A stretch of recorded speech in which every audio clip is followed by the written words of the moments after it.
Okay, tá fáilte roimh a link an seo go dtí parkan arena an seo in Ollscoil na Banríona agus tá muid a gol beo ar Facebook fásta agus má tá rudabí le ráite agus na rudabí le choristeach ar Facebook agus bí muid a gonkar ar mar héan an cluiche seo rá. You're very welcome here to the dub for the 2017-2018 Mageean Cup final. This is the 55th edition of the Mageean Cup final and the 6th edition that Danske Bank, the sponsorship, been involved in. And I must say that the first time that they were involved in the sponsorship of this event was in 2012-2013, and that was also the first year that Andun entered the competition, and they reached the final that year. They were narrowly beaten in Casement Park by St Mary's Belfast, St Mary's Christian Brother Grammar School, and mention of St Mary's, they are in fact the holders. They were won here last year quite convincingly against St Killian's Guarantar, and they sit at the top of the leaderboard with 29 Mageean Cup titles in the 54 years that it has been played. In fact, unlike the football, which was played very much by the seminaries and the boarding schools, hurling was very much confined to the Glens of Antrim and to the Belfast here, so that it took a while for the Mageean Cup to be organised, and in those early years there was maybe a challenge match between St Malachy's Belfast and St Mary's in the city here, Christian Brother School. Eventually then a competition was started around about the 1960s, and the first Mageean Cup then in 1963 featured St Magnesi's Guarantar, which was a relatively young school at the time, who beat St Mary's in the final. However, St Mary's dominated the competition right up until the 1980s, until the advent of teams like, or schools like St Pat's Maghera, who won their first title in 1983. And that team featured a number of people that were to become very prominent in Derry GA after that. You had Henry Downey, you had the McGurk brothers, Seamus Downey, Niall Mullen, Don Mulholland, quite a number of Enda Gormley played in that final, and so did Damien Cassidy. So quite a number of familiar names there in that first Mageean Cup winning team for St Pat's Maghera. Then it became, I suppose, from the 1980s right through till about 10 years ago, it was really a shootout between St Pat's Maghera and St Mary's Belfast for titles. There were, you know, a few titles went here and there, maybe to the likes of St Louis Ballymena in 1988, and to Cross and Passion Ballycastle in the 1990s. A couple went there, 2 in a row I think, went there in the 1990s. But in recent times it has become very, very competitive, and the addition of Andun to that lineup has really enhanced it. And my co-commentator here tonight is Kevin Kelly, who is the Ulster Development Manager, or Hurling Development Manager, and you would say as well, as just add to that point that I have there, that Andun's addition to the Mageean Cup has enhanced the competition. Yes, Seamus, thanks very much for welcoming me there. I'd have to say that they added, with these teams coming into it, it's definitely added to the competition. There was a worry there a few years ago that it was becoming just about 2 or 3 teams, as you mentioned there, but now with the likes of Andun and Armagh trying to get a team up and going in it, that it's been absolutely brilliant. It's only adding to the competition, it's only giving young lads in Ulster a better opportunity to play hurling. And I know tonight is the first non-Antrim involvement in the Mageean Cup final, but the Antrim schools have certainly upped the ante as well. We've had St Louis Ballymena winning the Mageean 2 years ago, taking their second title, and we've also had Cross and Passion maybe taking 4, 5, 6 titles in the last 10 years. I would say, Seamus, that only adds to it. If we want our Ulster schools to challenge within at all Ireland level, we need to be able to give them good competition here, and teams like Andun here, as I mentioned, and the other amalgamated schools, it's great to see them coming here to give our teams a little bit more competition. Okay, we're just looking down here at the Maghera boys warming up here, and we'll maybe look at their team line out now as it is. It's in the programme here, and going down through that there, as Ulster Hurling Development Manager, you would be quite familiar with those names as well as being part of your own county. Yes, you must. Now, we run an elite camp there each year for under-16s, and throughout this Maghera panel, there's 9 players here who have been in our camp this last 3 years, and that's basically looking at the best, supposedly the best players that are there at the under-16 level. Maghera, of course, backed up by a number of very key clubs in and around the South Derry area, and also adding in Kevin Lynch Hurling Club there in Banagher. Yeah, I mentioned Kevin Lynch there. One of their key men is Richie Mullen. And Richie Mullen in this competition so far has been wearing number 7, but I see tonight that he's wearing number 15. Will he stick with corner forward? Seamus, your guess is as good as mine, but I'm guessing by looking at this here and knowing by the arena pitch, which is in absolutely great condition here tonight.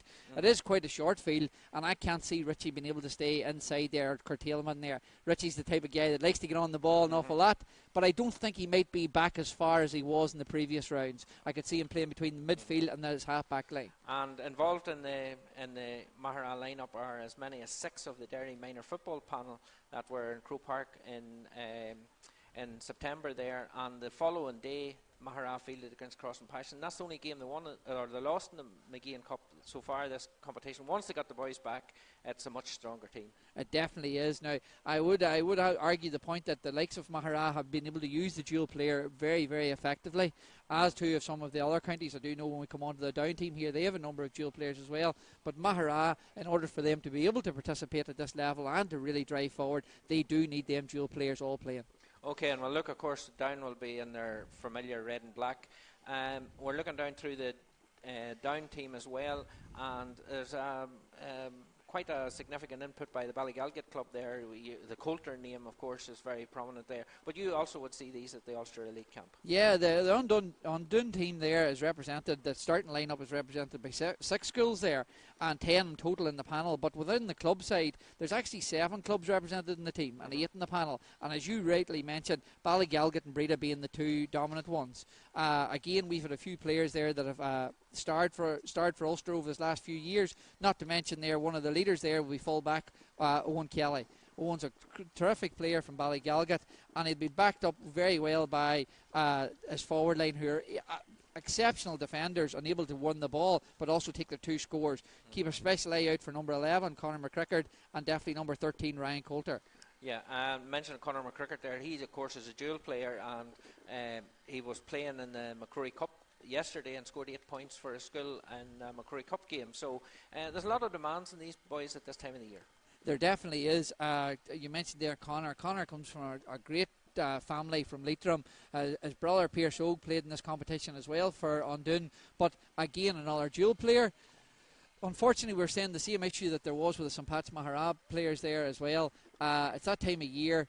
I'm sure if you asked each one of these players, would they rather be sitting at home watching the Mageean Cup on Facebook, or would they rather be here playing on it? And I'm guessing they would love to be playing. Yeah, and I can't ignore the fact that there are a couple of guys here from Strangford Integrated College, and even a player, well, he's a substitute, but he definitely came on in the semi-final, Stuart, what's his name? Stuart Martin. Stuart Martin came on and he's a Regent House player now. I can't remember anybody else from Regent House playing in an Ulster hurling final at this level. Anyway, it's good to note that I was looking through the profiles of the players here, and we have 3 players here in the Undone team that all come from very much, will we say, rugby strong skills. And they definitely are playing rugby and are very accomplished rugby players. Likewise, in the Maghera team, we've actually got 3 boys who are very accomplished boxers. Oh, right, yes. And I hope that we don't have to use pugilistic talents tonight at midfield. The 2 Quinn brothers you're talking about? The 2 Quinn brothers are there, the 2 lads from SWAT are 2 great wee players. And it's actually a very nice fact, too, that you've got 2 brothers lining out in midfield for their college. Yeah. Okay, and I think we're nearly coming up to time for the anthem, are we? Okay, and we're seeing a fair nice wee crowd coming across on the other end. There's usually a good atmosphere at these Mageean Cup finals in the last few years here, since we moved here to Queens. I would totally back that up there, Seamus. I think the arena pitch and the stadium really adds to the crowd, and I'm sure within 5-10 minutes here the crowd will be really getting behind their teams, and no doubt about it, when it comes to the dying stages of the second half, they'll really be backing up their lads here and trying to get them over the line. And do you think it'll be a factor that Maghera played in the loop in a quite big pitch in the semi-final, and Undone used the back pitch here at Queens, and it's a fairly sizable pitch? Will there be adjustment factors involved? It's worth noting, like Undun did play out on the arena field, or sorry, out no, the back field here, but this pitch here is definitely a wee bit shorter. The one thing about it is both teams are full of great shooters, like to shoot from good distances, but with the stadium pitch we're on in here tonight, it is quite tight, and it'll be interesting to see will the players get away with as much free striking, or will there be a lot of hooking and tackling and blocking. Yeah, Táimid go an ishig or in the Mageean Sheelam agus fan a match couple of bomanche good lanya machine. The down mentors and the substitutions are just leaving.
Ban Rina and Shaw and Malfarshja. The Maghera substitution. I was just looking at the Maghera team lining up for the anthem there. There's quite a physical presence there. Sometimes they like to say that this is the thing of the dual player, where the boys playing a lot more physical game, and the football definitely adds to it. But in saying that, they I've managed or coached my Ballin's Green minor team this year. We have come up against Swatra and Kevin Lynch's this year, and both of them are very, very physical, very, very big men, but full of hurling. And Doon team don't just look quite as physical, but you know, players at this age now are all doing a wee bit of, you know, upper body strength work now, so that, you know, they'll not be shying out of it. Seamus, I've never seen a Down team ever shy out of it, so.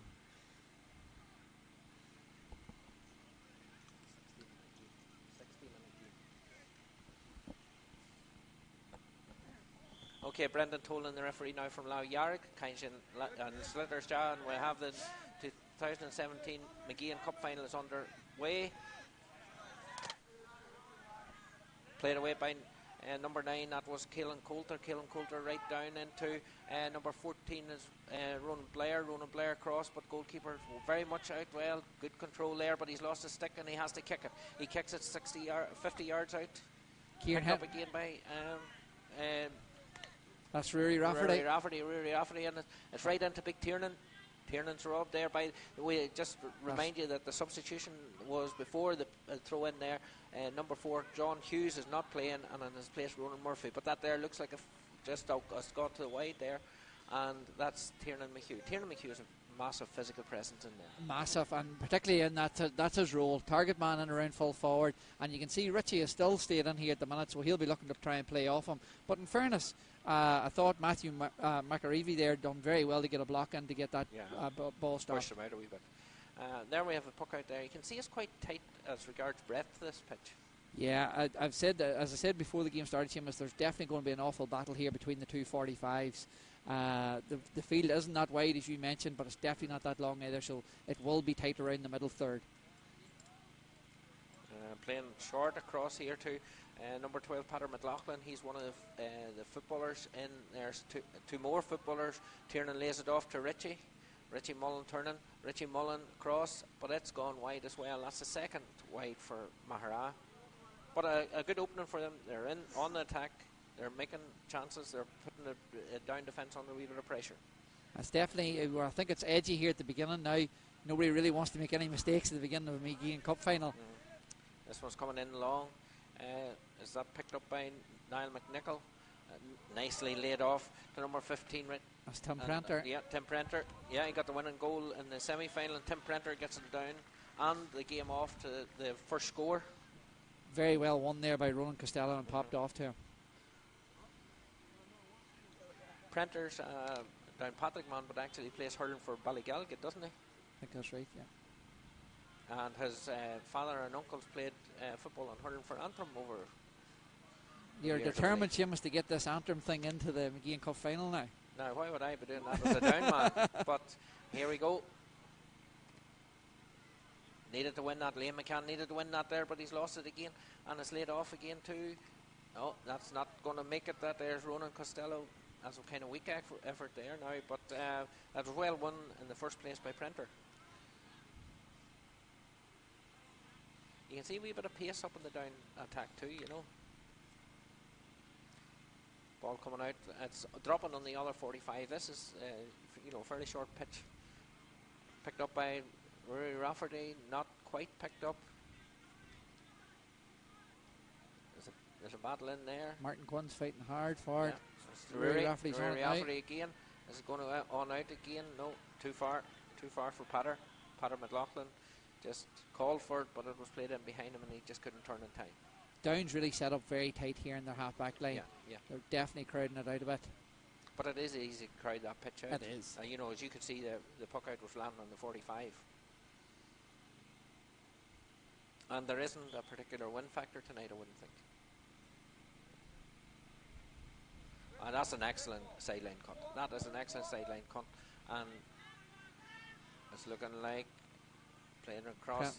Prenter playing across, but playing on in the middle. This is Liam McCann. Liam McCann and Craigaman. His brother played in the last Maghera team too, when that was all of 7 years ago. Billy Campbell's done well here. Yeah. Billy Campbell's another Macrory Cup man. He played for the Abbey actually in the day of the semi-final. He played that morning. Brilliantly taken by Conor McCrickard, but it's not going. Just didn't get the accuracy. Connor's not there. Just mentioning Billy Campbell there. He played a Macrory Cup game for Abbey CBS, the full 60 minutes, and then rushed down here to play the semi-final against Cross and Passion, and that was a real hard account there. So that's tough on him too. Shamrocks man. Yuri Shamrocks.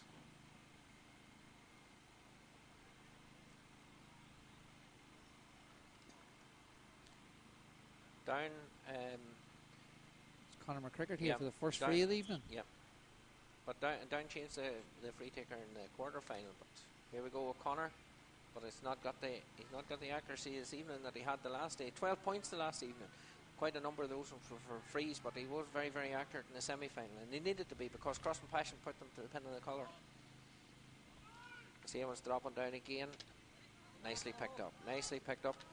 That's Cahill Coulter. Cahill Coulter actually didn't play during the week for his school team early in St Patrick's Knock and the Casement Cup. I believe that he has some kind of a cracked bone in his hand, but he's not wearing any strap. He's wearing strapping, but he's not wearing a significant strapping here tonight. Seems to just be something that it might be in around his thumb there. I can see his left thumb's got a bit of tip on it. Yeah. But he's you know, he didn't play for his school and they lost by a couple of points in the Casement Cup semi-final, and that would have been a big setback for the school really. For Knock has quite a significant presence in this team.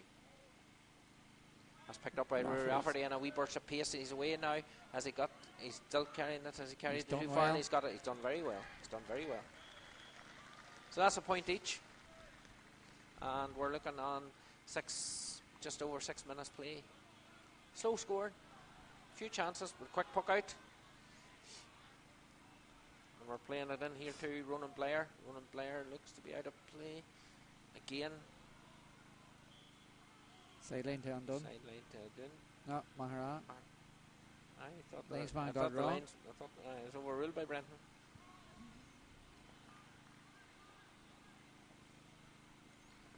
I think that's Fergal O'Cassidy, the captain, is it? No, he's not. No, it's not. That's one of the Quinns. He's going backwards. He's hitting it in the back foot. It wasn't going to work. That's Fergal now, yellow helmet. Oh. That's Padder McLaughlin. Padder McLaughlin. Over to Rory Rafferty. Rory Rafferty again. Easy free. Very easily concession.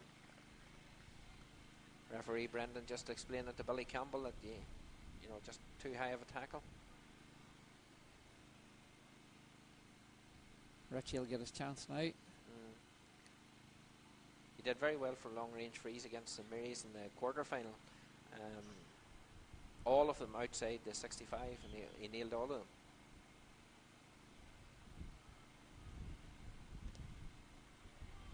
And he's nailed this one as well.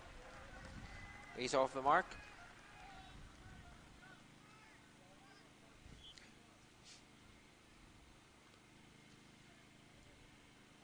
Again, the puck outs have all gone down that side.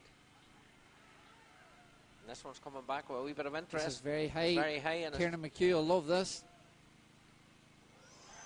Yep, it's gone all the way. It has gone all the way. Was that one of the Quinns? Paddy Quinn? Unfortunately, Conor McLaurin might have just lost that under the light there. Yep. He's trying this side now. Again, quick ball in. That's Podrick. That's Big Tiernan now. Big Tiernan Q. And not it. For a big man, he's got it. He's quite sharp. Yep. So, wee bit of a leak opening up here now just in the last minute or two. We're into 1-3 to a point, and we're only 8.5 minutes gone. Looked at 6 minutes there, and it was 2 points to 1. So yeah, and my initial thought would have been that Richie was going to be coming out the field, but Maghera seemed to have been able to give plenty of space now to him and Tiernan, and Podrick O'Keehan's lying off them as well. Yeah. But as initially thought, the space is now starting to open up inside the 45s. Richie's pulled out a wee bit now. Yeah. And as Cahill Coulter there unmarked, he's kind of almost, well, he doesn't know whether to go sweeper or whether to just stay around his 45. I think it's more a case of Rory Rafferty moving on out towards. This ball's coming across here, well taken. Just let it beat him again. Number 12 is Costello, and he pulls one back. Very handy hurler. Roland's another boy of the Dundon team that his brother, sibling, has played in this team Connor, before. Connor, yeah, Connor played in maybe the first team that the Dundon team I that think got. maybe even he played against Cross and Passion here 3 years ago as well. Maybe two years. This ball's played in again for Ronan Blair. Ronan Blair, that's on the ground, and Liam McCann's able to hold him off. And the ball comes out again. Is that Potter?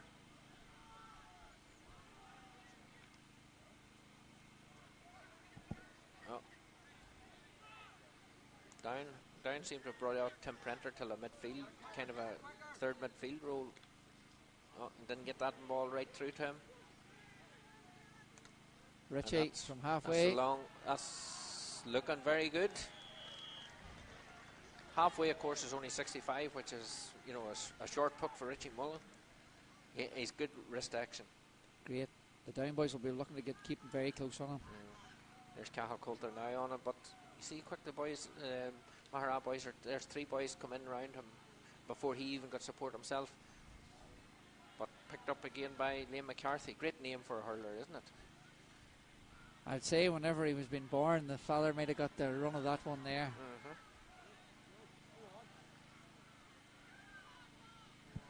Who was that? That's Conor McCrickard. Conor. That's him off the mark as well. He needs to get off the mark, you know, and get building the confidence up. Just looking at Liam McCarthy, he's actually a pupil at Strangford Integrated College. You know, so maybe.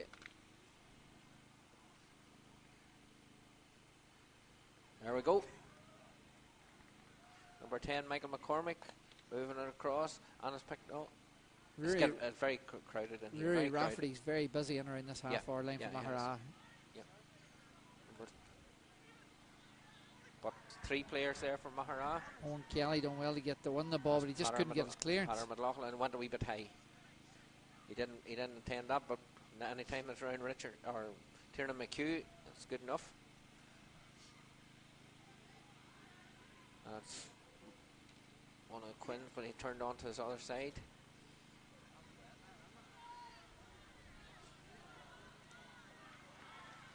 Looking to get going here. There's a lot of space up here, but actually, you know, Andoon haven't got the players in the right area to pick it up.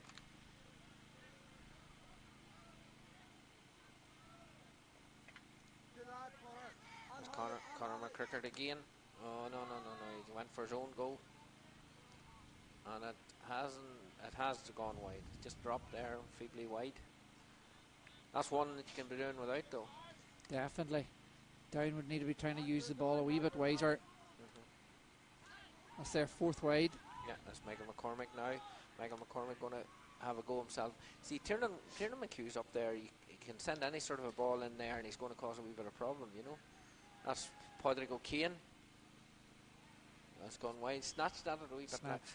Padraig did all right against the Marys and then lost his place against St. Louis, but came on as a substitute and scored 2 good goals. You know, real determination in getting those scores. But he's not. He hasn't been in the play at all. No, he'll be definitely be looking to find that form back that he did when he did come off the bench in the semi-final. Yeah.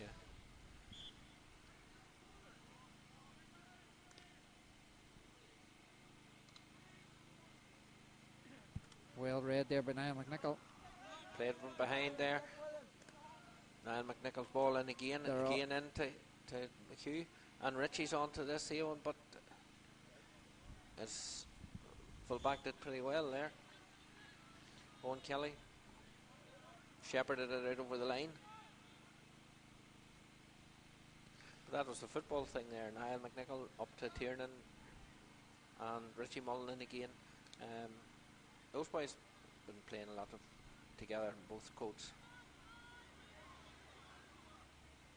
Played in again to Ronan Blair, but he's done a lot of sliding. You know, I'm wondering has he the right kind of footwear for an evening like this. Not very well taken by Paddy McLaughlin right up to Paddy Quinn again, right on round, and it's the same long direct ball. Bounced around a wee bit. Richie Mullen looks to be out on this here. If he gets around the rim and he plays it right across to Paddy taking a score. Paddy, that's not a good one there. I think that there wee bit of presence of somebody just behind him there was a wee bit off-putting. You're not going to win it if you're going to let it beat you. But Ronan is back onto it again. That's a quick, nice hand pass into Phil Savage. But it's lost. It's lost in the middle of that there, and it's going to be a Maghera scope. Quinn. Yep. The Quinn brothers are quite involved there. But Maghera are crowding it around, and they're able to pick the ball up. They definitely are. I know the scoreline sitting there at the minute of 1-4 to 3, but Maghera definitely seem to have settled the best at the minute. Yeah. And, you know, they haven't used the full width of this side of the pitch at all. I can't remember being within 10 metres of the sideline. This is Richie again.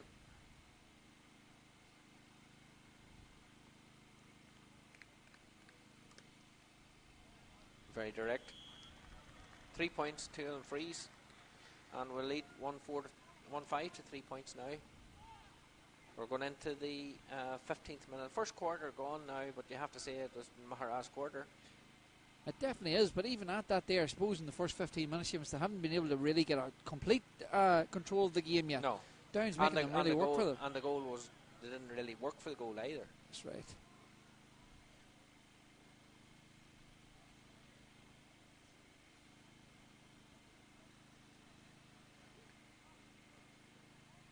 Liam McCarthy going to take this. Sideline. No, he's going to leave it to Caelan Coulter. Another very handy hurler. There's a right battle going on here now between himself and Phil Savage and the two Quinn brothers in midfield. Well, I have to say that I think the Quinns have been more involved. I would have to agree with you there, Seamus. Long ball in here, this is dangerous. That's Niall McFarland hitting it in there, and Ronan Costello tried to get on it. Yeah. Kieran Henry will be very glad to see that going wide. Well, yeah, out well, for 65. it was a difficult one coming in now. Now we're looking at it again there, and he seemed to flick it over his head.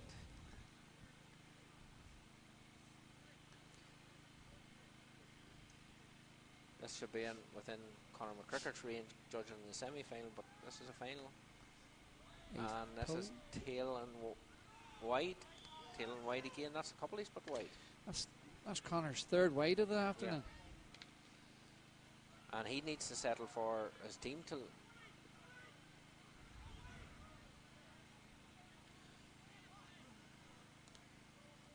That's another one for Paddy Quinn, and it's a bit snatched up too. These long range efforts are okay whenever they go over, but they're very dispiriting for a corner forward or a full forward trying to get them, you chase a ball in and it's gone too far. I see the signal just came from Richie Mullen there out to Paddy to tell him to settle down a wee bit, and I think that's what all the players need to do. They just need to settle in and striking. Oh, well read again by Niall McNichol. Niall's picked up a couple behind the ball drama.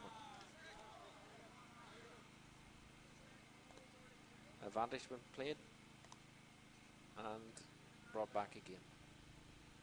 So we're talking here now, what, 65, 75 metres out on an angle. Is it still within his range? For Richie, when he's on form, definitely, I wouldn't doubt him.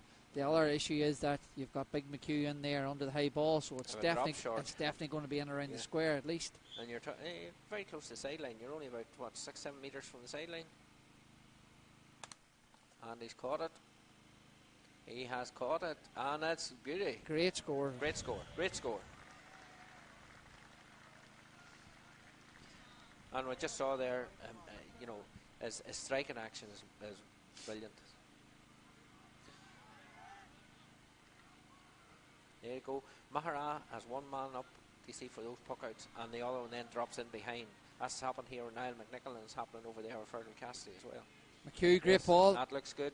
Just pulled up a wee bit, but no, the ever-present Rory Rafferty and Patter McLaughlin. He is pulled down. I think the referee will give a free out for lying on the ball. I think. No, he's letting it go.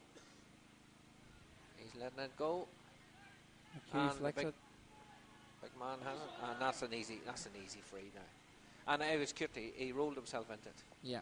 He invited the defender onto him till foul him. I would say if the referee was close enough to that ruck that was in around the square, Undun will be quite happy just to be getting away with a free here. Well, something else could have saw at one stage was Rory Rafferty going round the back, goal side, ball breaks, it's gone. He's in the net.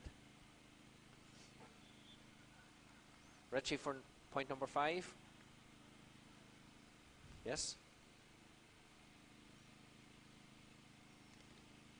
And that's an easy one. Mark that down. Yep. Is there any chance this could get away from Down's reach before half time? I don't know, but at this stage now, you worry for them. You do. It's 1-6-3. Down would need to be getting a score, even if it was a free, to get momentum back. That's number of players slipping on that ground tonight, and again, as a choice of studs, or there you go again. That's a chop. Is it a choice of footwear there, whether to use studs or moldies? Funny, Seamus, it's that type of pitch it's used for a number of different codes. Yeah. And I don't know, I think the pitch is cut very, very, very tight. Yep. And I don't know, even if because it's so tight, you probably feel as if you'd like to wear moldy studs, or you wouldn't really want to have any change of direction there seems to be, it just puts you down. You don't have time for that here. That's big Tiernan. That's another point. We're 1-8 till 3 points. It's not looking good. The Down boys are just a wee bit jittery here on it. There's 4 substitution. Substitute from the Down team. Stuart Martin. Stuart O'Marchin, and so the injury has been too much for Cathal Coulter. Captain has gone off. Stuart Martin has come in there for the captain, Cathal Coulter.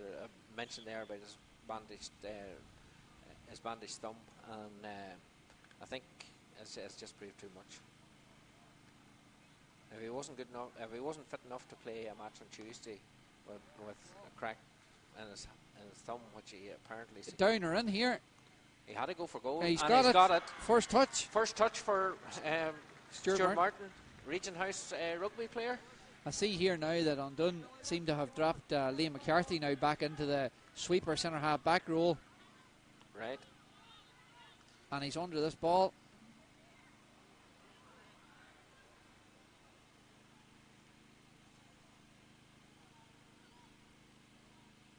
He's not going to run. And lovely pick up by Pádraig O'Kane. Has he overheld it? He's well smothered. He's getting just too far for Richie Mullen. Ryan's out here. Ryan Mahold. Ryan Mahold, the corner back. No, and that was Richie on his left side. No, didn't make it that time. But that was some start from young Stuart Martin. Brilliant, and probably the boost that Undun needed. Yep, there he's away again. And a free. Undun will be hoping now that Conor McCrickard can compose himself here and get the score over. That would be step up to Mark. That would be 1-1 in a row there. Yeah. And if he makes it, very much settle the team. Again, it was won by Stuart Martin. Stuart Martin, yeah. And that's one thing that they weren't doing with puckouts, weren't winning puckouts. He's pulled it again. Pulled it again. Ronan Costello has been taking frees for them as well. I think maybe we'll switch across to him soon. I'm looking down at Stuart Martin there, and he's breathing heavily. Well, he seems to have an injury there. Do you see very heavy walking there? I think when he won that free, there we go with that's a short puck out from Kieran Hendry. Is it going to be too much? It's pulled across to Tiernan Walsh. Tiernan Walsh left sided. That's down for Richie. They've got somebody in front of Richie, but it's not good enough. Look at the way that he's winning that ball. Liam McCarthy. And Dunn will get the sideline here. But they've got to sort out the free taking. Free taking, no matter whether it's inside the 65 or outside the 65. Richie's putting them over, so that's pulling them away. Has he 3 points from frees? 4 points from frees, Richie. I know some of them were quite easy. Although Conor McCrickard scored 2 points here, he's missed 4. He would definitely, if he's hitting his next free, would be looking at a nice handy one in around the D there, but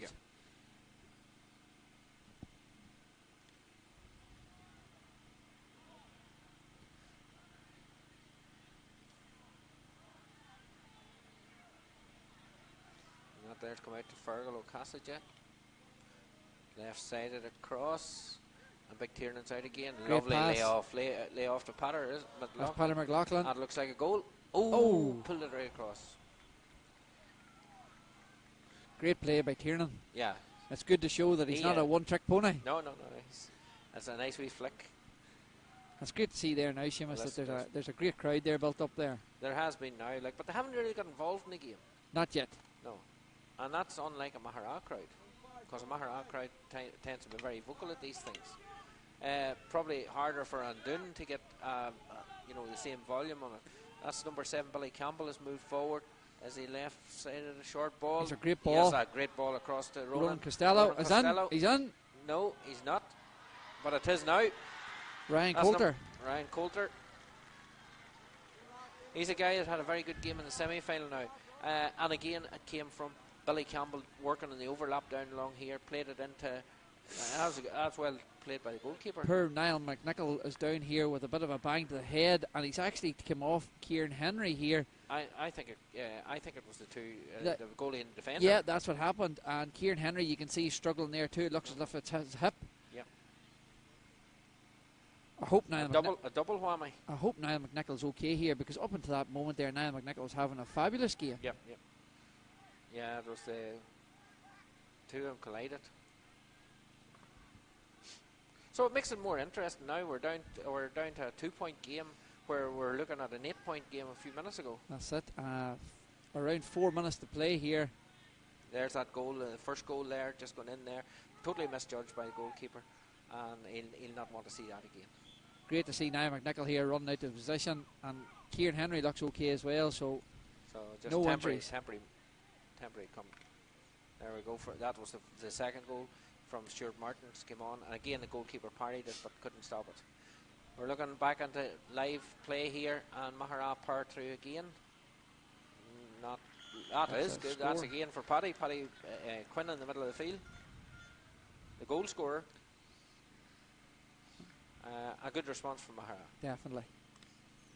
After conceding 2 goals and a point in the last couple of scores there, they needed a response, and they got one. Stuart Martin here on the ball again. He's definitely very lively since he's come on. Here we go. Yes. Costello again. Through behind him.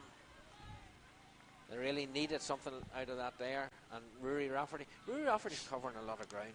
He is. He'd probably be disappointed with that pass there, because he's actually headed up to the position that he was playing. It's right up the middle. It wasn't, and it wasn't particularly high or nothing like that there. And that's a great score by Ronan Blair. Ronan Blair, as you say, moved out into the defensive role now, and he has tightened up the defence to a certain extent.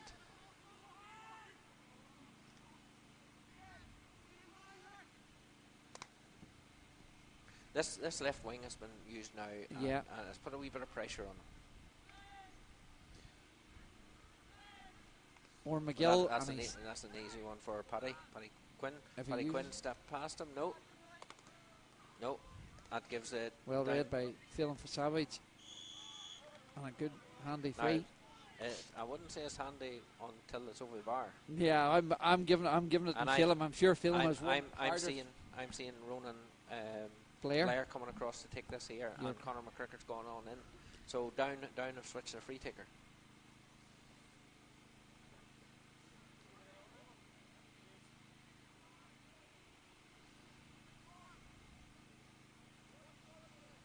Left side free taker. He's right on the sideline here, at the halfway line, which is 65 metres out. He's pulled it too. The wrong side. No, it's not going the distance. McCricker's in there. But that's Tiernan Welsh's.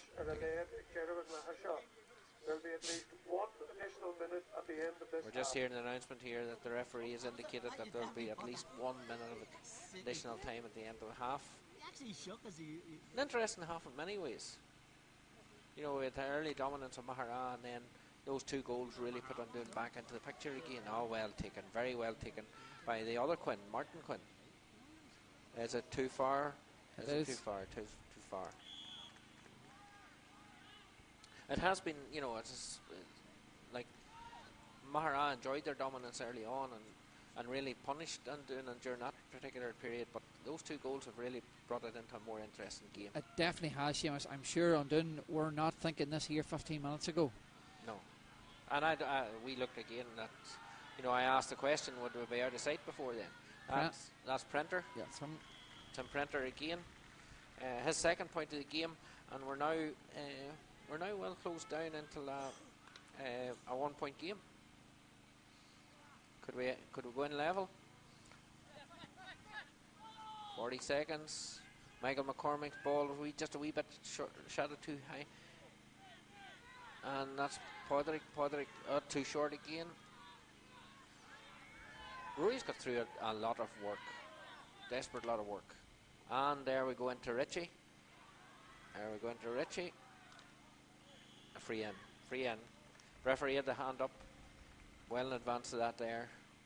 Good block in the end, but and you know, they were definitely trying to make it hard for Ritchie, but when you have a player of that calibre, you're trying to stay tight on him, and then you don't want to hold him, and then it's very hard not to give away a free. Yeah. But he has been the star man in the first half, and not only for frees. He's been in and around there with Tiernan McHugh. He's fed off him rail.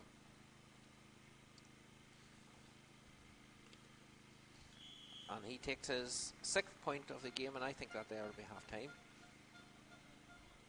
2 point game. Fair reflection of the first half? Definitely. Or will Maghera be a wee bit disappointed? I would say about 10 minutes ago or 15 minutes ago, Maghera would be slightly disappointed there, or would be well up in front there. They'd be slightly disappointed now that they're not as far in front, Seamus. But it's definitely able to see that Undone has come back into this game extremely well. with half time just blowing there now, I'm sure Undun might have liked it to go on for another 5-10 minutes, because they were definitely in the ascendancy. From that first half there, you definitely seen there now that both teams have had 5 of their 6 starting up front have scored for them.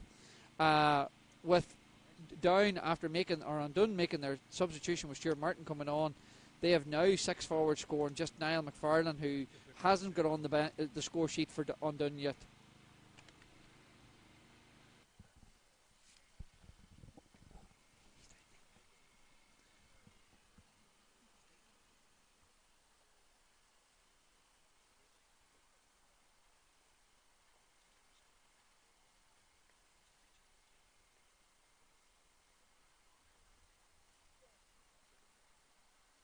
There's no question about it. Very one route, full forward.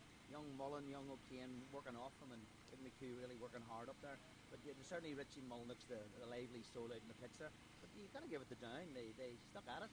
And, the substitute came on. It really made the difference. I mean, his first touch, he got the goal, young Stuart Martin. Then he got the free, he came out and caught a lovely ball there. But he looks so aggressive and he looks so up for the game. More so than maybe some of the other lads. The lads like Ronan Costello and all these, were very, very lively, and Tim Prenter. And if they can get them more into the ball, they're surely getting the ball in quick enough, and I think they need to do that more. But Maghera certainly under the high ball seem to be getting a lot of the breaking balls, and I think if Down they're going to maybe push on a bit. They need to get in there, win more of those balls. And I'm sure the management's saying that to them at this minute. But Maghera, the ground's suiting them. I think the pitch is suiting them, the long range points. I mean, young Mullen hit a free there and a point. One from free and one from play were magnificent. They're just magnificent to watch there. And their full-back, Mageean, seems, a strong big fella, and he seems to be working well in there. But all around the field, there's lots of good contests going on. There's nobody really dominating in contest, but certainly the Maghera full forward line, that direct route seems to be their plan. And for Down again, the slickness of them, getting it in, knowing the low ball in. As I said, if they can get Costello, they can get Coulter and Prenter, these young, they seem to have the speed, and they can take on the Maghera team. It's only 2 points. Yeah. And once Stuart Martin came on, they seemed to work this left wing a wee bit better, and that paid dividends for Down. It did. And then they left the 2 men inside, and they brought 14 out, and that certainly did. But you can see when the ball breaks, if they're on it quick, they're away, and they get away from Maghera. But Maghera crowded very well, and when they do get the ball, they're getting it into McHugh, who is, you can see, and he's a good big, he's not just a big lad, he's a good fine touch on him, and he flicked an odd ball with his hurl away, and they're trying to get it to Mullen, and you can see why, because he's certainly the lively. So, but to be fair, Rory Rafferty started off tremendously well, number 11, Maghera. He's doing a lot of work. Oh, a lot of work. He instigated the whole first 15 minutes, certainly Fulham was really on top. And I think then Down sort of pushed them, and that left a bit of room for the rest of the boys. And I think that's where O'Kane and Mullen then came into the game. And it's dropped down into a tight match now. Will free kick it be an impact on the final score, because Down haven't really got on the board? No, and you're right. Now, it's very close. It's tight enough for wides, but you're right. Down's free taking hasn't been as clinical as Maghera. Certainly, you would fancy Mullen anywhere in the pitch, and I think that's why they're bringing him out. I mean, he took the long range points. That's unusual. They usually have somebody else out there, but Mullen's out. They're very conscious. He's the man who's going to take the scores, and you can say any free at all, he's going to get a point from. So free taking fouls are going to be a key area in the second half. The first goal was a bit of a setback. It was. The high ball in was a bit of a tragedy for them. It could. The lights could. And the pitch is very slippery, and that's what I meant by Maghera have that physicality, and they seem to be up quicker. They seem to be, when they're slipping this. I think Down are sort of looking at it and saying, we've got to get on with it. And I think if they can get on with it, and really, young Phelan, young Savage, isn't it, coming in the middle of the fielders, get into the game a bit better now. And if he can get that ball in, and Costello's no doubt is the man, he's the all-star from last year, and if they can get that ball into him, he looked very lively in there, and he's looking for the goal, Okay. Thanks very much. Okay, sure. Thanks. We'll just we'll go off there for a couple of minutes now, and we'll be back in about 10 minutes.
Yeah, we're back here, ready for the second half.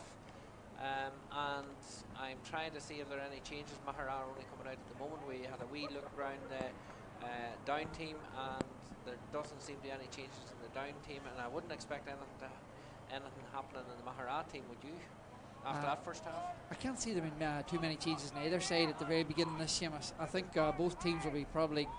Maghera will be the least pleased at half time there coming into it.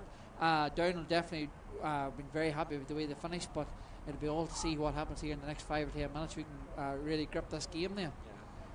Yeah. 8-9 minutes from the end of the first half there now. Maghera will coast. That's McCrickard again. I'd say that's a free. He's got the advantage anyway. Yeah. And it's over. Now he's getting it. Is he going to stand over this one? He needs to nail this one. He does. And now this is one's very close to the 45. It's right in front of goals for a right-sided player. And it's handier than the ones Definitely. that he's done up till now. So hopefully if he gets on, like if you look at Richie Mullen there, 0.4 or 5 times in the first half. And that was over. That was over. Congrats. Yeah, after Ama or Erin College the Patrick Maghera. There are 2 changes on the St. Patrick's Maghera team at half time. Ibn Hutcheg, Vincent O'Brien, Agolestan, in Ash, Ibn Ajay, Michael McCormick. Number Right, and 18. there's Down have scored their 2 points at Downer level. Number 10, Michael That's McCormick. Ronan Costello. Agus Ibn Shopcheg, Dominic O'Brien, Steve Inach, Ibn Abdul, Liam Omer Collin, and number 17, Dominic Bradley replaces number 2, Ryan Mulholland. Right, we're just hearing there that there are indeed 2 changes in the Maghera team. Michael McCormick has gone off and has been replaced by Fenton Bradley, was it? I think that's who it is, yeah. And Ryan Mulholland has gone off cornerback and been replaced by Dominic Bradley. So 17 and 18 are now on, we think. And yes, number 18, Fenton Bradley is on there for Michael McCormick up on the forward line. And it's a score there. The last score there was taken by Ronan Costello. So the teams are level now, and this does set the second half up well.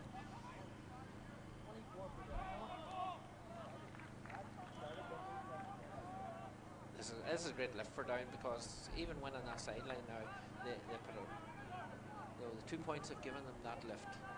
And having watched them in the quarter final and then again in the semi final, they're a team that are resilient enough.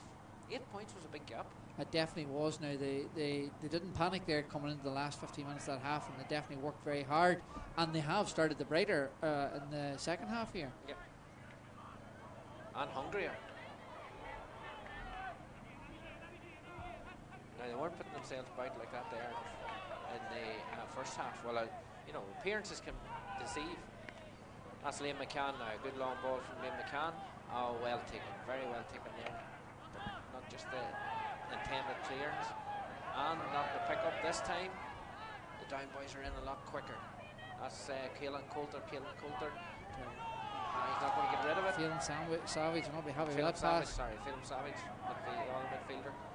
That had been caught first time by Owen Kelly, and it's going to.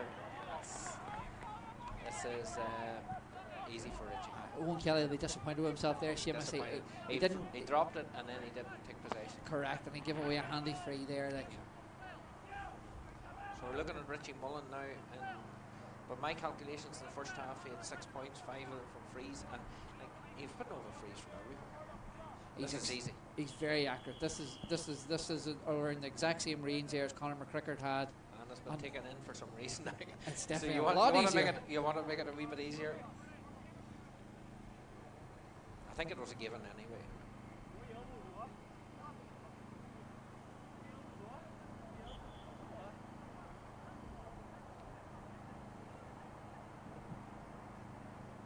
He's taking his time over it, but it's the same result. He's a very composed hurler, Richie Mullen. Yeah. He's actually very accomplished in the defence as well as he is in forward there.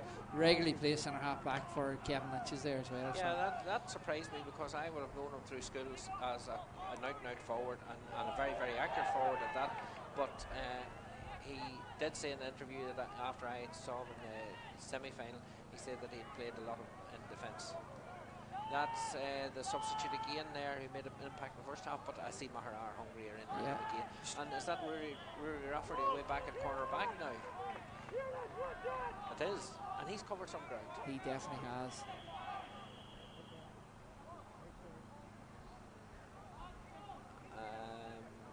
Has that been taken in again? Going to leave it for Kieran Henry. What club's Kieran again? Kieran's Lavey. Lavey. You'd be expecting this to come down the right-hand side of the field. Unless he goes to switch it, he'll stick safe. That was one thing I noticed in the first half. That Down had a couple of frees. They hit them crossfield rather than down the line.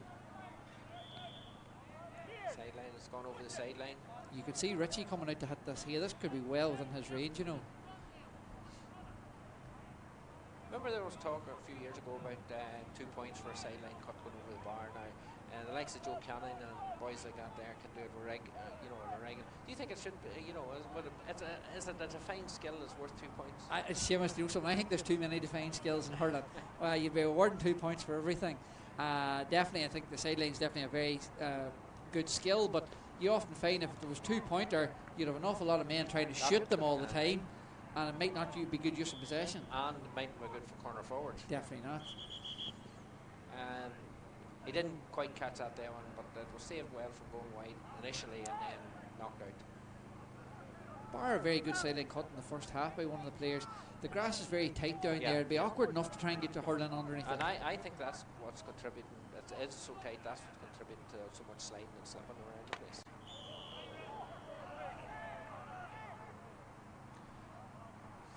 We're now looking at 36 minutes, 6 minutes into the second half here. It's a 1-point game. It's close enough. Definitely. Now this frees in around the halfway line again. Definitely within Richie's. Well, we saw it in the range. first half. He was 10 points behind or 10 yards behind the halfway line, right out on the wing, and he sent it over. Very, very accurate. And we weren't getting that from him down in the first half. And now they're giving away easy ones for him.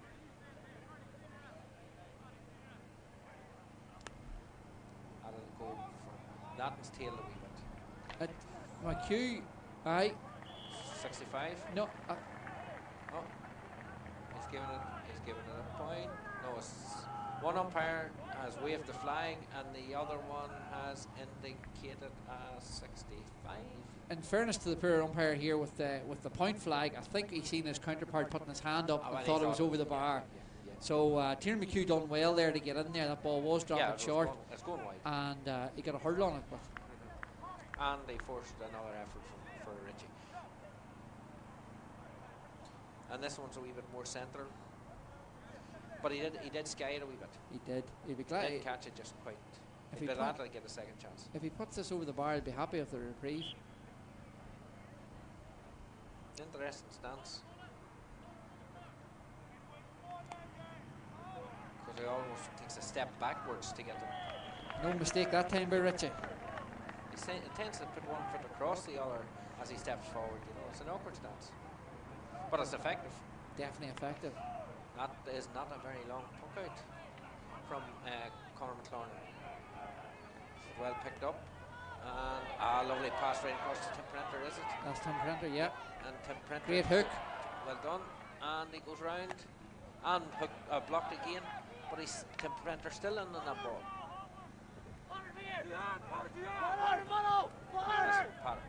Patter. Patter McLaughlin.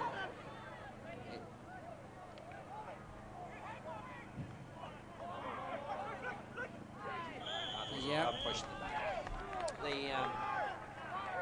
That's 3 frees that Down have given away when they didn't have to. Correct. The same thing there coming in there. Dominic Bradley couldn't even get her really underneath the ball, but he was precise enough to stay over the ball. And if you stay over the ball, you'll invite a free. So we're looking at, he's already scored 8.7 from frees. Well, 6 frees and 165.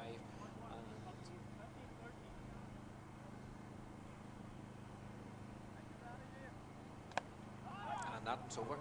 This is nice. That's just right in our line here. Very handy for us. compare that to Down had a few chances. They didn't have 9 chances for scores, but they've only got 1 return from I think about 5 frees. Yeah. All scoreable. And as you mentioned there, Seamus, it seems to be now Conor McLaurin is going to go a wee bit longer with his puck outs, and Down are definitely getting more out of them. Yeah.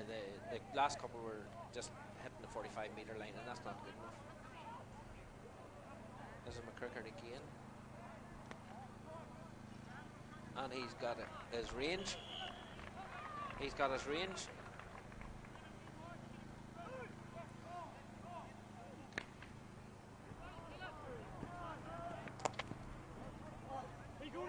No, he beat him to it.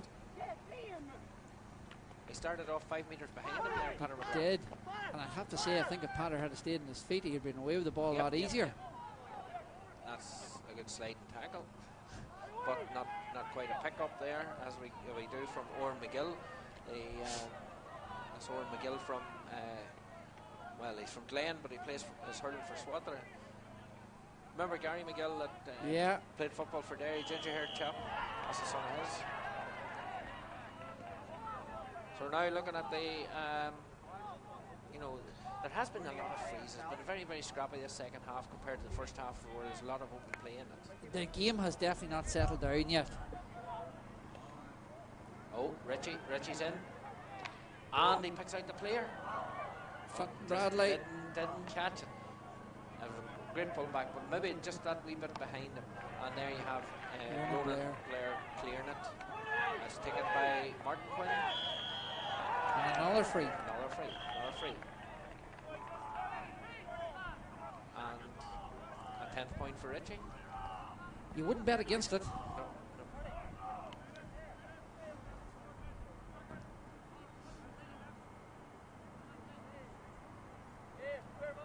Just watch again the stance now, just how he seems to put a foot across the other, just as he's ready to, he'll take this about 2 metres ahead of him, and then seems to step across it. But he gets the wrist action. Definitely. I don't know if it's just because that Richie plays left hand on top. Nope. We counted that too soon. Yeah. He's still on 9. Not a bad return. Definitely not. After only 41 minutes of play.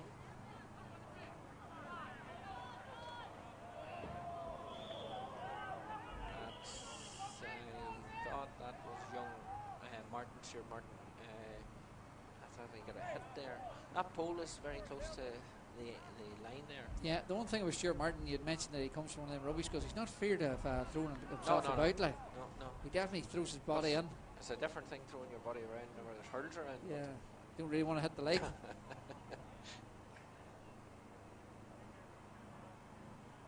Is this a free then? Because there's nobody near for the sideline and it doesn't go the distance. It looks like a sideline. It's a sideline. And he's got under it well. It's a great sideline. And that's why they stood back. Slackness. Is there anything here? That's the way to push out. That's the way to push out a defence. Any coach would be very, very proud of a defender that does that. And Maghera will be very disappointed there that a number of men back at left down with an overhaul of men in midfield. They won the ball and they're able to work it into a good position now, and they've got I'm not going to say a handy free, but it's in around 45 metres or just outside it. It's not the hardest free anyway. But that was, I think that was Martin Quinn that came out with that ball. And Martin Quinn should have been on the end of the ball rather than in there, but he went in for the sideline.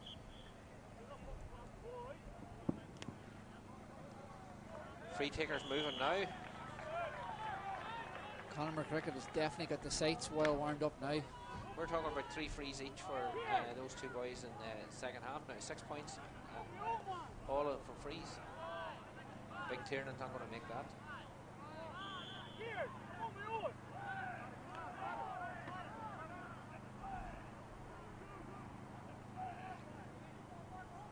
If you were coaching a full back till marking a player like Tiernan McHugh, would you play him in front, ask him to play in front or to knock down? Because Tiernan reaches with a hand all the time. Yeah, I'd say it's a difficult. The thing about Tiernan is it's not only that he's big, he's actually fast too. Yeah. I still don't know if I'd be coaching a player to play behind him, Seamus, to be quite honest. I'll definitely be thinking at least one step But they are playing the high ball in. Yeah. And if you get the right high ball in, you're going to be caught out if you're in front of them. You've got to be very tight. I'd say it's a lot to do with how you trust your goalkeeper behind. If you can get off the line well, well, that's if the full back forward staying tight to goal. This minute now, Tiernan's out by the 21. Like that's Killen Coulter. There's Dominic Bradley, isn't it? The two substitutes have linked up here, and Dominic Bradley's popped it off to Fenton Bradley. So Fenton got that score. Fenton Bradley there.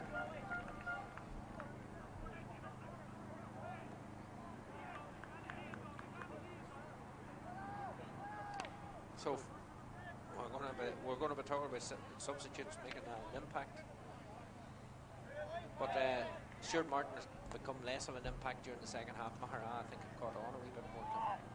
This is that's Fenton's second. Yeah, there's we are talking about impact subs here. He's starting to come now, but the guy that made the impact in the first half for down was Stuart Martin. Stuart Martin really hasn't touched ball really in the second half. Hasn't it? And you can see it's still a bit of a battle now in between these 45s, and there is a lot of space up in the Maghera defence here, but Down aren't really exploiting it. There's Paddy now. Paddy's not going to get room to swing, is he? Nope. Great lift there by Ronan Blair. Oh, well caught, well caught. I thought that would have gone past him. Here's your man. Here's the rugby man, Regent House. No hurl with him. Had to get rid of it. That's out to the captain, Fergal O'Cassidy. Fergal O'Cassidy is under a lot of pressure in that corner there by Conor McCricker, and the ball's loose, and it's not quite picked up by anybody. But yes, out comes Maghera. And a crossfield ball, but that's a dangerous crossfield ball because there's 2 down to 1 to Peter McLaughlin. Must say that Maghera are playing 2 half forwards, Peter McLaughlin and Rory Rafferty, very deep. They do, but they're good mobility, both of them. Again, it's probably a wee bit deceiving now. Again, on the length of the field here, Seamus, where you probably do find yourself back a wee bit far. But there's no doubt that Rory Rafferty is trying to take his man all over the field now. Yeah. He has covered some ground here tonight.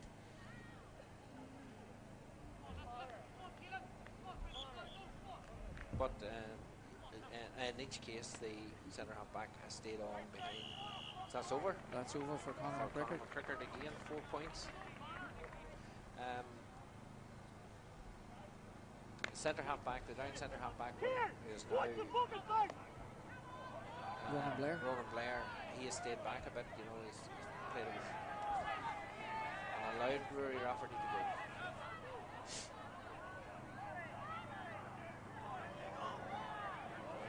McHugh again, and he's quite handy with a hurl, but that's not going to make it. Goalkeeper Conor McLaurin left that there with handy. Just watching here, and the thing, maybe I could be wrong here, but I don't think Tiernan McHugh's had too many balls on his right hand side. Every ball seems to be hitting his left. Lovely take from Peter McLaughlin. And is that all the way? It's going that direction. That's a dangerous one. Oh, well taken by the goalkeeper. And he's got rid of it. Well done by Undone. Conor McLaurin, he's a bit sore here, but he definitely done well there. He's made up for that error in the first half, I think, with that just alone. Composure, like a goalkeeper can lose your composure completely whenever they make something that's very costly. That's very costly. And then they throw. And it's lost by, and away goes Rory. From Cernman, plays hurling for Kevin Lynch's and scores. Great score. Great score.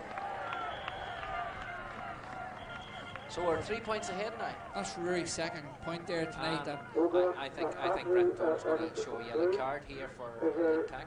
A Shea, David McGurch, a C and a Ever a giant Neil McFarlane. Change on the down team, number 26. Niall McFarlane's gone off and Kieran Watson has come in here. Kieran Watson's an interesting character because he actually played goals in some of these games. I'll tell you another one about Kieran Watson. Kieran Watson comes from Ballygallagher Club too, and Kieran's actually the Ulster under-16 Puck Fada champion. Right. This boy can fair hit a ball when he gets on it. That's maybe why they were using him in goals for the distance and the puck outs. But he did play against St Killian's out the field and did quite well. That's an easy free. Now let's test the confidence of Conor McCrickard now. He definitely got the sight sorted out and things, so he was getting it straighter, but now he's got a big distance to hit this. He's confident. That's looking good. Yep. Good score. Good score. 5 in the second half for him. But the downside of this is that the downside of Down. The downside of this is that Down hasn't actually scored from play in the second half. That's right. Not a free. And McCrickard is bound to be feeling confident. And this has been. There must have been a wee bit of dissent. Yep. And we're talking about a 2-point game here at the minute, going down possibly to a 1-point game. It's still very interesting. It is. We just haven't got the crowd involved we had got if they, and we were talking about this earlier on, if there had been 2 schools involved, you'd get rival supporters and they were chanting at each other and one thing and another. It can be very loud in here on a Mageean Cup night, but not tonight because Doon doesn't garner the same, fervour. That's good striking. Yeah. Funny, I was thinking the same, Seamus, but in a different way. I was thinking because it was the first time that there was no Antrim school in the final and it being played in Belfast, I was wondering how much support would travel from both Down and Maghera. But I'm still hoping that in the last 5-10 minutes here, we're in the last 10 minutes now, that it'll definitely get tasty. The thing about an Antrim school is they tend to have only, hurling to get excited about, if you know what I mean.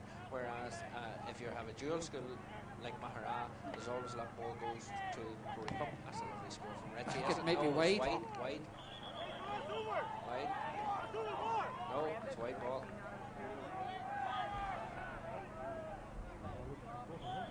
Yeah. I thought it was wide myself. So we got an indication here from the linesman just beneath us here that it was wide, so he was kind of like myself in line with it. As well taken there by Martin Quinn. Martin Quinn to Patter. Is Patter going to take a shot from here? This is going to drop. That's gone. It's dropped over. Conor McLaughlin. That's his first score. But again, he's playing a wee bit deeper a role. 65 metres. He's definitely not a bad pop. That's not coming long enough. And Keeling needs to. We can nearly caught that there when it's coming up here into the commentary box. Matthew McGarevey.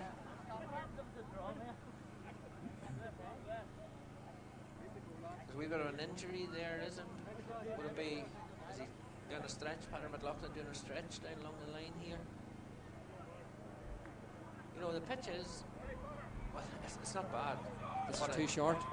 Referees let it go. He let it go, but I think when Patter was down there, it was just too quick for him to get involved again, And they're going for the quick. He's going for the quick puck out here, Conor McCarthy. But whenever you go for a quick puck out, you have to win it. There's no for Fenton. These two Bradleys have made an impact. Definitely. Fenton came on there in his first shot and went down, just trickled over the end line. I don't even think it was really a shot, but his next 2 in a row was brilliant and definitely gave Maghera the lift. And Dominic has been involved in a couple of laying the ball off to him. It's a nice pick up there. Now it didn't go far enough, did it? That's number 26, Keelan Watson. You're talking about the Puck Fada champion. He didn't get a lot on that now. Now, what's wrong with number 5 here? Do we see number 5 over here? I think you caught it in the corner of the camera as play moves on here. The down number 5, the Maghera number 5, Niall McNichol is down now. I don't know whether it was an injury. He definitely seems to have something wrong with his leg. Now, Niall went down injured, if you remember, in the first half in the collision with the goalkeeper. But the game's still being played on. This will be a stop now. I didn't see any contact between the player running in to block down the goalkeeper. I just think he fell. The replay.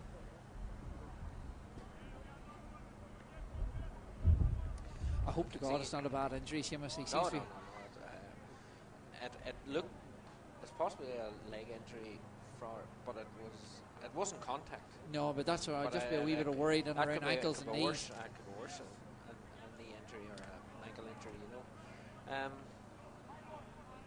That was, those were Ulster Council officials that actually came in for that, you know. That was Rory Rafferty's point there. That's a lovely point there. Now we're only 6 minutes from the end, plus injury time, and we're looking at a 2-point game. Like, it's not out of anybody's reach yet.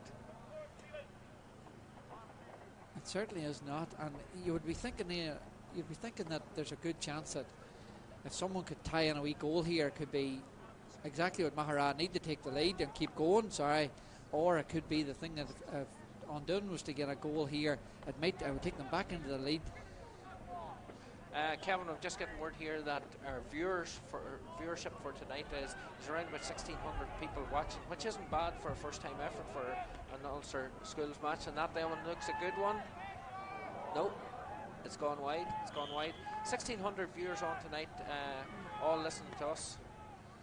There's a short one pulled out to Patrick McLaughlin again. Patrick McLaughlin plays it down this wing here, and that's Richie. Richie hasn't been as involved in the second half. He's holding his leg there. Yeah, he was holding his hamstring. I hope he's again. You don't want injuries to anybody, but he has put in a good shift too.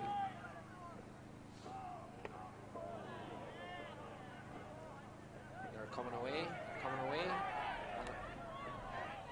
No. Liam McCann has been left back here as a sweeper, and as long as he doesn't make a mistake here, they're champing at the bit. And that there was the rugby player. See, he's pushing in as if he's going into a ruck there, but it's picked up, and that's a good push out there. Right, Fergal O'Cassidy, the captain there, and here we go again. This is Rafferty again. Or sorry, that was Patrick McLaughlin. Patrick McLaughlin. To Rafferty. And have we the break here? One of the Bradleys in. Take it down. There could possibly be a card here. I don't think it was a deliberate takedown. I think he went for the ball, and if he had touched the ball, he's fine. But he also, by not touching the ball, he took the man down. I'm actually glad to see that happening in the cat there, that there is no card being, because it hasn't been a dirty game, Seamus. It's been nothing in it at all. It's been a very, very clean game, and no hard pull or nothing. But you'd have to say that this will make it difficult for Undone to come back again. They haven't scored from play in the second half. There's 3 minutes left, and if this goes over, there's 3 points in it. It's a dangerous lead, but Seamus. Not as dangerous as a 2-point lead. That's Richie's 4th free of the second half. Substitution coming for Maghera here. Is it? Yep. Is he actually? And it's Niall McNichol. Yep, Is it? it's Niall Program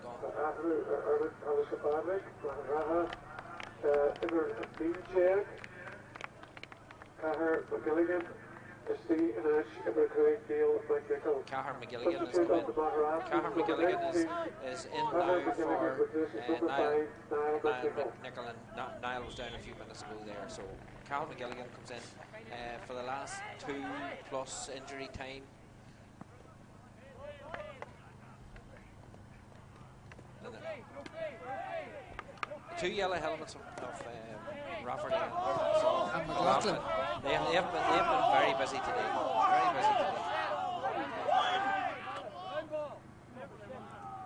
Wee bit of a dispute there, but it seemed clear enough to me that it came off Patrick McLaughlin's foot.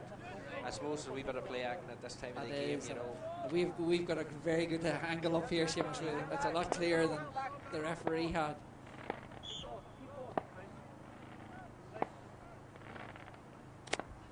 Another excellent. It's a great technique. I think he had only one bad sideline all day. Ryan Coulter just couldn't get the ball up. And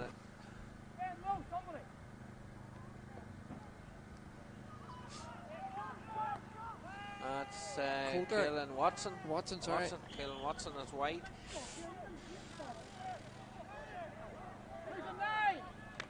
look, there's 3 points in it. They haven't scored in the second half from open play.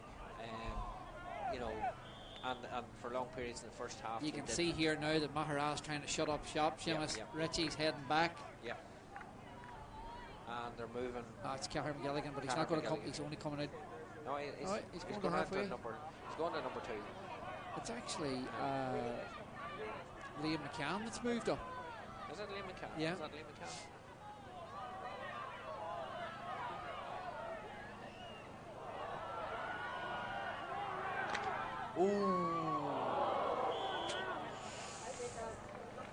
The Maghera defence done very well there. They've done very well throughout. You know, they've a capacity to close players down. But you know, a feature of the game has been the number of fouls that has been committed by both defences. You know, and you know, when we look back on it, Richie Mullen has been the difference between these two teams.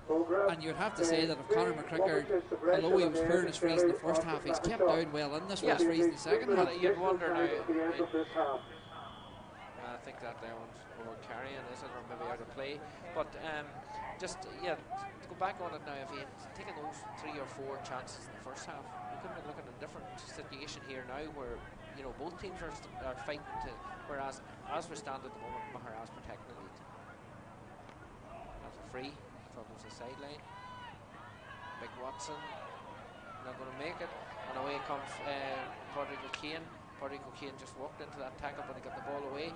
And here is McCann switched from full back to full forward, but he threw it up and was blocked.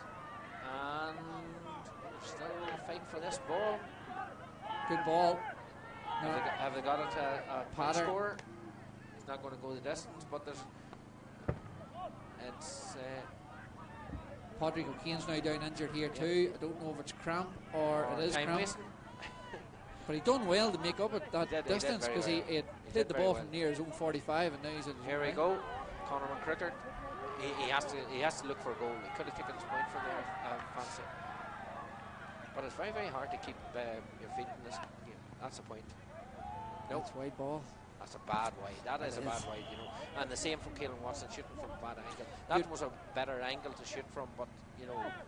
You'd wonder, but with whenever Conor got on the ball there, he obviously was thinking about running the ball in to get a goal, but possibly putting the ball into space where the man was. There were too many bodies in front of him. Yeah.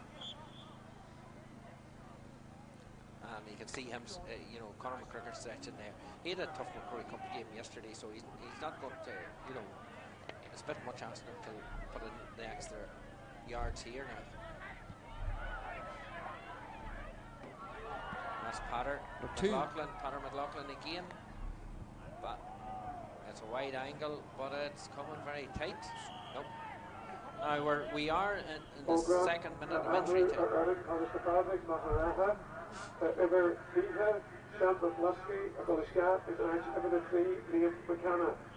Number 20, Sean McCluskey replaces number 3, Liam McCann on the St. Patrick's team. So number 20 is in here. Sean McCluskey has just come on there with Maghera's substitution. They're winding down the clock. They are, and it probably makes her idea there why Liam McCann was moved to full forward. He's obviously carrying a slight knock. The only Antrim man involved in this fight. We're going back for the puck out again. 1700 viewers here tonight. We're not doing too bad. Well, I'm glad to see that Ulster College's hurling is definitely surely not dead, and it's definitely a thing that Ulster schools should take on board and be applauded for, to actually go and do this.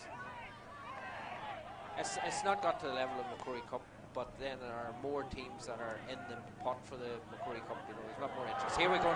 We're right through here now, and it's one of the Quins. Oh, it's over the bar. And made did he get a point out of it? Did he get a point out of it?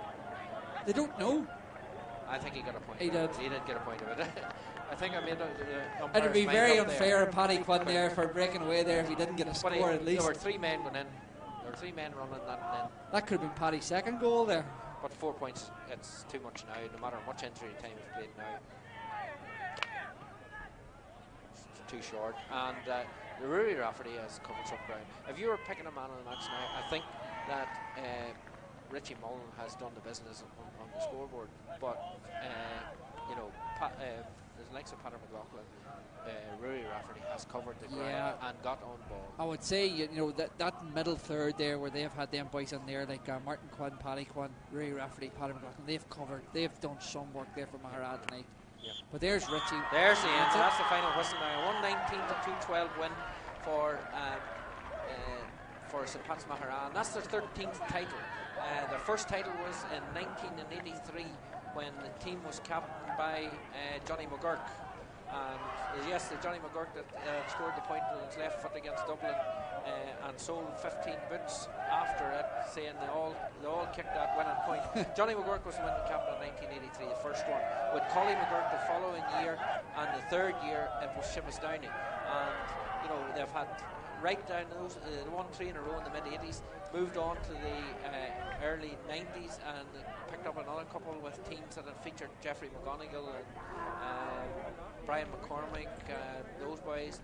And again, it was a battle then right through for the next decade and a half, 2 decades, right up into the mid 2006 I think it was, that they won Mageean under Paul Hugh, or one under James O'Kane, God have mercy on him. He has since died. A young man, he took them and they won the All-Ireland, and that was the breakthrough All-Ireland for Ulster schools. And since then I think the Ulster schools champion, the Mageean Cup champions, have taken 6 All-Irelands.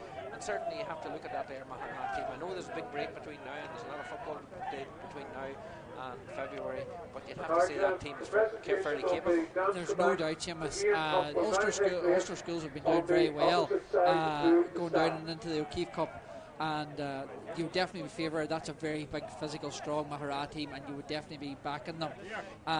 They have Kevin Lynch's now that go on to play in the Ulster Minor Club Tournament, so they'll be hoping that them boys come out of that fresh enough as well. But I suppose the most important thing here now is that Fergal O'Cassidy, who being from the famous O'Cassidy family from Slackneil, is another Slackneil man coming to lift an Ulster title. But we were just remarking earlier on, I think he's the only Slackneil player that started this final. That's right. The team in Derry Club Hurling this year, just at minor level, it was Swatra and Kevin Lynch's who made the final. And it was also good to note there that actually from them 2 teams that they had Swatra had a few players coming from Kilray, and Kevin Lynch has got a few players coming from Drumcerne. And Oran McGill as well from Glen Maghera. Yeah, so that's, you know, like that's great that showing that the game is spreading about. The it is spreading. And do you think that the underage has shifted from Slackneil dominance over, well, it wasn't complete dominance, but there was quite a number of underage titles there over the last 8 to 10 years. The one thing, Seamus, I say that there's definitely a number of teams there that will be trying to win the underage titles, but it'll be coming through to get the senior one. But the one thing that I'm not doing is going to just write off Slackneil yet, because if you, as soon as you say it, they'll be back at you, biting at you. So I would like Ballinascreen to win a few yet.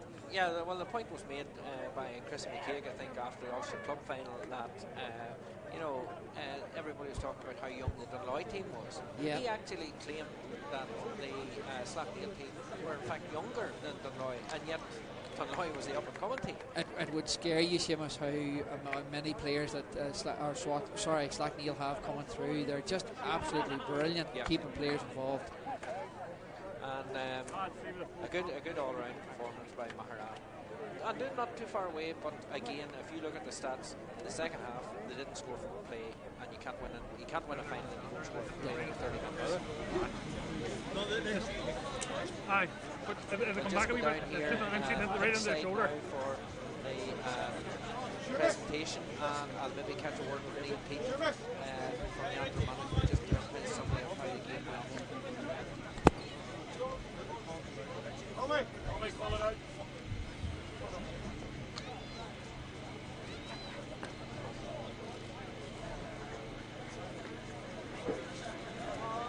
Our son, Sconaldo Cumbaloo Cascale.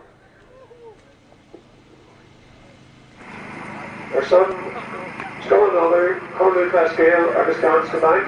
The presentation of tonight's man of the match is going to be awarded by Mr. Sean Fleming, representing Ulster Schools, to the St Patrick's number 15, Richie Mullen.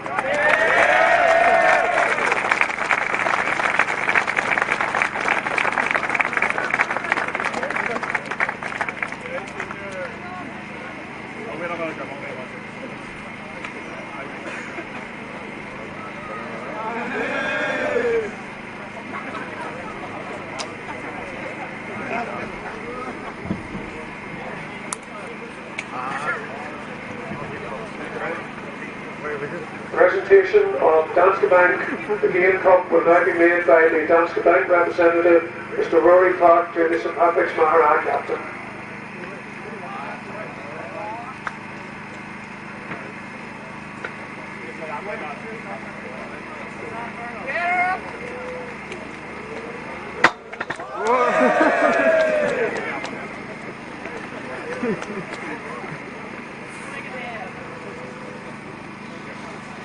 Gary, you're going to leave the camera.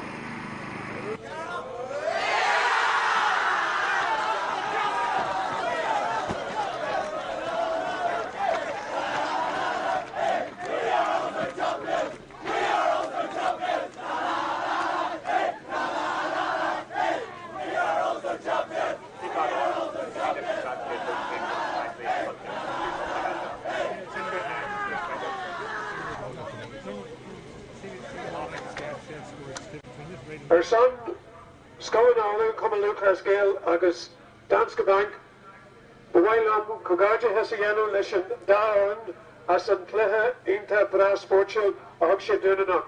Just on behalf of Ulster Schools and Danske Bank, I would like to congratulate and thank both teams, St Patrick's Maghera and Dundoon, for the entertaining and very sporting game, and I would like the boys from St Patrick's Maghera to appreciate the efforts of their teachers, and the boys from Dundoon to appreciate the efforts of their coaches. Well done.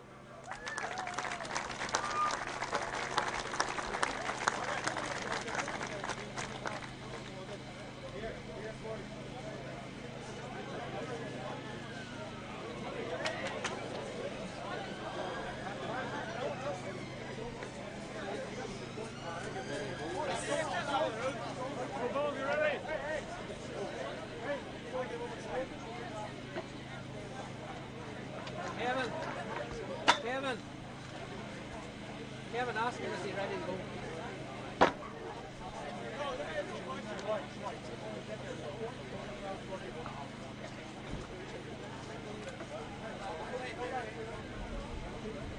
Okay, we're ready to go here, just down pitch side here, and have Neil Peaton again. Just going to talk about, as the Maghera cheers in the background, but just how you thought the second half went. It was different from the first half. It definitely was different, there's no doubt about that. Down really started very lively and briskly, there's no got themselves level.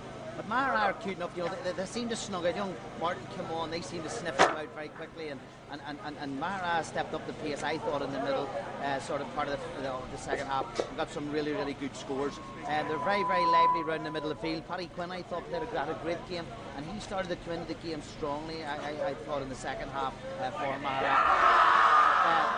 But there's no doubt, Rory Rafferty and Richie Mullen really, through the whole game, were the two live wires. Those guys really dictated the game, and their fitness levels near the end was fantastic to watch, because they were back to fend at the end and moving it forward very quickly. I thought Down maybe could have got away with a sweeper and got rid of it earlier, because certainly young McCrickard on the freeze was very, very good, and it was there was some great play by Cal Coulter in the half-back line as well. Well, what's off saying that Down were a real good hurling team there, and they put a lot of work in county level, and it shows out there today. And I want to thank the Dub for such good facilities, and the referee was great focus on that. I really want to thank Mr. Hughes, Mr. Paul Hughes, Mr. O'Donnell, and Kevin Hampton, who came in and did the skills and training sessions with us. Mr. Hughes says that he doesn't know much about hurling, but he obviously does. Here we are today. I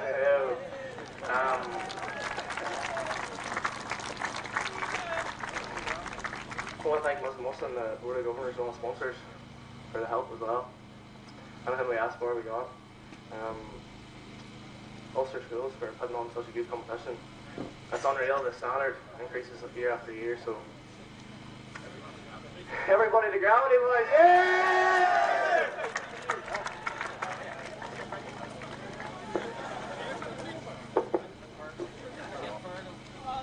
Well done.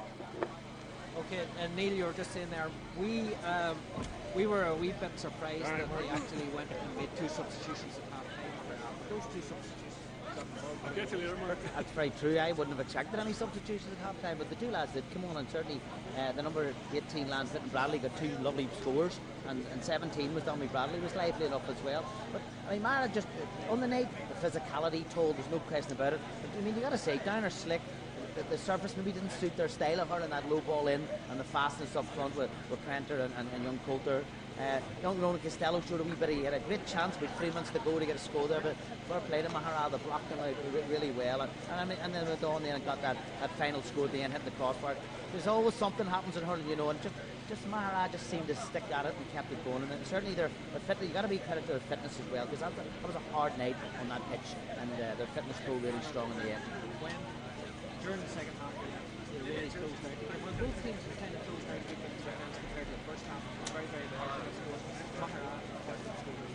They did. And the captain's call of play is very true. I was really impressed. The aerial ball in the second half was much better. The boys were up, catching the ball, and really wanted it. First half was scrappy, a lot of breaking balls, and I thought the second half there was a lot of down needed to go out and win the ball, and they did that, and they definitely got the ball in early. But again, early on they missed frees, and that maybe told in the end too. And and Maghera just kept them at bay and kept them at bay. They kept them to that too. They went level, as I say, but they went 2 in front each time. Then they went 3, and they just seemed to creep away for me. And Down just didn't seem to. But again, they had a chance. They didn't take the chance.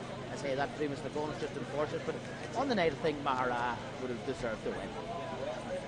Okay, for reminding us anyway, thank you very much Thanks, for your contribution. And I'll get maybe a wee word here with the Maghera captain and the man of the match. And these two guys are fairly familiar to me because I interviewed both of them after the semi-final. You're more pleased tonight for it. Unreal. Dozen is good performance out there today. Down for up to it, but just hard work. Kept going, and up front, that's it.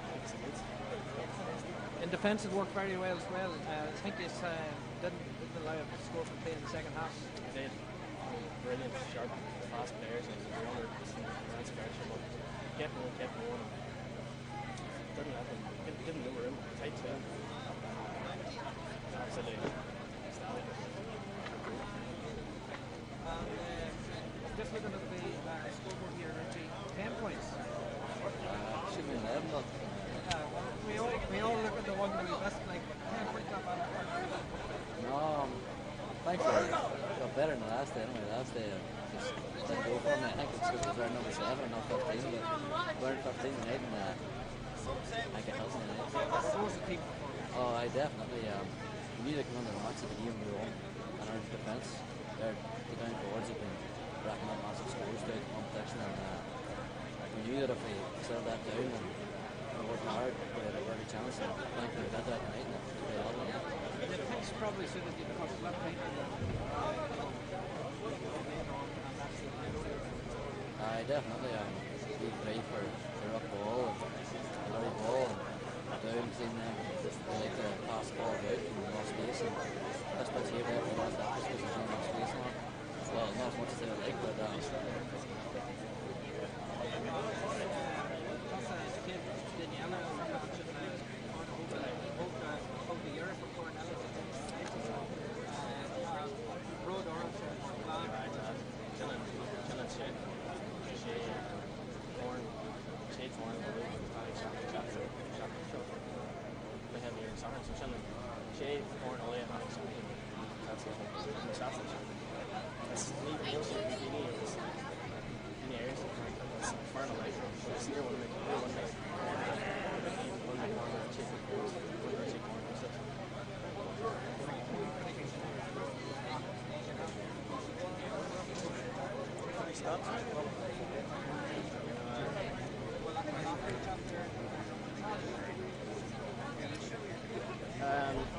Sheila McGold, up in LA, we're getting our audience to grab in creation where Shannon actually would say, I remember someone was really watching it.